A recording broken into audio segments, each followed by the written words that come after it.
The Drake stimulus package is still alive. Whether it's giving out a feature or securing an album placement, Drake has had the ability to change artists' lives overnight for over a decade. Although some media members have said things like, Drake has given us so much music that I don't know if he has another gear, people still question his longevity. You know what I'm saying? We know Kendrick has another gear because he shows us that with every project. Drake has given us so much that some people wonder if there's another level left. So, because of that, they're not looking forward to anything new. Let me ask y'all a question. Are we still in the Drake era or not? Drake, don't shoot at me now that you ice cold. I'm not doing a back and forth with a corpse. It is very clear that Drake's career is alive and well. Not only is his career thriving, but so is his ability to create opportunities and shine a spotlight on others, enhancing their careers and taking them to newer heights. But before we get into the details, we have to define what the Drake stimulus package actually is. For years, Drake has helped artists find Billboard success. But what does that success actually look like? We can look at artists such as 2 Chainz, 21 Savage, A$AP Rocky, or even his now enemy, Rick Ross. The 3 highest charting songs Rick Ross has on the Billboard 100 all have one thing in common. Drake is on the song. Then we can look at Atlanta artists like the Migos, Lil Baby, Gunna, Young Thug, Future, and 21 Savage. It would be disingenuous of me to say Drake only helped them, because millions of children were influenced by seeing someone who looked like them performing on the biggest stage in sports. That is important, and it's something you can't even measure. So when I talk about putting artists on the Billboard charts, that's only one way to look at it. When you consider all the multifaceted ways it improves the lives of not just one person, but thousands or even millions of people, you understand why hip-hop being mainstream helps everyone. If you go back to the origins of hip-hop, some of the earliest songs were describing the realities of what was happening in neighborhoods. How do you fix many of those problems? A lot of them are socioeconomic. When you have the ability to lift people out of poverty because more money is being generated, it becomes immeasurable how important that impact really is. I'm going to re-stress the importance of the Drake stimulus package. I'm putting this graphic up on the screen because I believe in presenting facts. I'm looking at 32 artists. 18 of those artists had never charted before working with Drake. 6 of them had multiple assists, meaning multiple hits reached the top 10 or top 20. 6 of them were also on multi-artist songs, meaning multiple collaborations. When you look at these 32 artists, their careers elevated immensely because they worked with Drake. Then you can look at the assists per year and see how often and how frequently he collaborates with people. So let's dispel some rumors right now. Rumor number 1, Drake never put anybody on. For as many things as people have to say about Party Next Door, he had a monster year last year. In fact, it was the best year of his career, and a lot of that came from working with Drake on their album Some Sexy Songs for You. Party Next Door got his first #1 album, multiple top 10 hits, and multiple top 20 hits on the Billboard Hot 100. Now, if you only want to look at the numbers and say, yeah, this is Drake's impact, that's fine, but it goes beyond just what you can see statistically. It also comes down to relationships. As we know, Party Next Door is a prolific writer who has worked with some of the best in the game. Don't you think Drake's relationship with artists like Rihanna helped Party get into some of those rooms? Absolutely. Could Party have done it himself? Probably. But don't you think being backed by one of the biggest, if not the biggest artist in the world made navigating those deals and relationships easier? I believe so. Now trust me, I'm going to show you why the stimulus package isn't dead yet. But if you don't believe me, I want you to listen to a few artists describe the impact themselves, because first-hand evidence speaks louder than anything else. 6 months ago, I had a whole other demographic listening to my music. I'm definitely going to capitalize off that. Shout out to Drake. 6 months ago, he put me in front of a whole new audience that had never heard my music, and I'm going to capitalize off of that. Now let's listen to someone else. Most people got a big homie who sold platinum records, who had other platinum artists and gave them that stamp and cosign and helped push them. When I came out, it was just me. I didn't have no big homie to tell me, yo, this is how we gonna do this, or you gonna open up at this show. The only person who put on for me when I didn't have nobody was Drake. Drake was the first person to put me on before anybody. He didn't want to sign me. He was just like, yo, that's raw talent. You gotta shine. I'ma see to it. The stimulus package isn't just about putting someone on the biggest stages. It's also about speaking belief into them. But enough about the past. Y'all want to talk about the present. Does Drake still have it? And the answer is yes. Let's start with Molly Santana, who was featured on his new album Iceman on the track Ran to Atlanta, which is obviously a play on Kendrick Lamar's Not Like Us. Ironically, Molly Santana is from Los Angeles, but let's look at the data. Her monthly listeners jumped from 568,000 all the way to 10 million in less than a week. Think about that. 500,000 monthly listeners shot up to 10 million, and those monthly listeners become fans who stay with you and grow over time. This is incredible growth, and this is what happens when you appear on just one record for about 45 seconds. She's a dope artist, and if you look at her style and image, you can already tell she's influencing people. What Drake is doing is placing the biggest spotlight possible in hip-hop on her and helping elevate her to the next level. But I know y'all want to talk about the charts because this is the new Drake, right? By the time you watch this video, Molly Santana will have her first #1 single ever or her first #2 single ever, depending on where things land. There's no way to twist or misconstrue this fact. The Drake stimulus package is alive. Once you get on that record, you're going to the moon. And I can already hear people getting ready to say something. You're probably about to ask, but what about the artists on his label? What about OVO? What are they doing?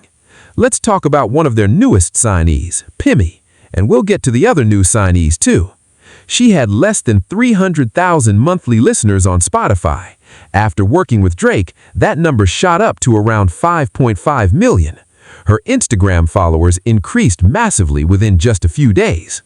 Pimmy also put out an EP that was fire and is performing incredibly well.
Pimmy's EP is performing well and she's finding her footing in the industry. There's no doubt about that. And we're not only going to talk about what happens with artists, a number of producers have also shot to the moon because they worked with Drake. Let's look at a few of them. 3 names: Overcast, Carrie, and Pylo. These are Bay Area producers, and Carrie is also an artist. He's actually signed to Chubb's label and is making noise right now. He creates some dope music, really melodic R&B. Now, listen, I'm from New York City, so what I know about the Bay Area is minimal. I'm probably the biggest Steph Curry fan in the world, so there's that. But when it comes to the music, I know Mac Dre. I know the sound when I hear it, and I understand it. But now, learning more about the culture because these artists and producers are working with Drake, I'm being introduced to something new.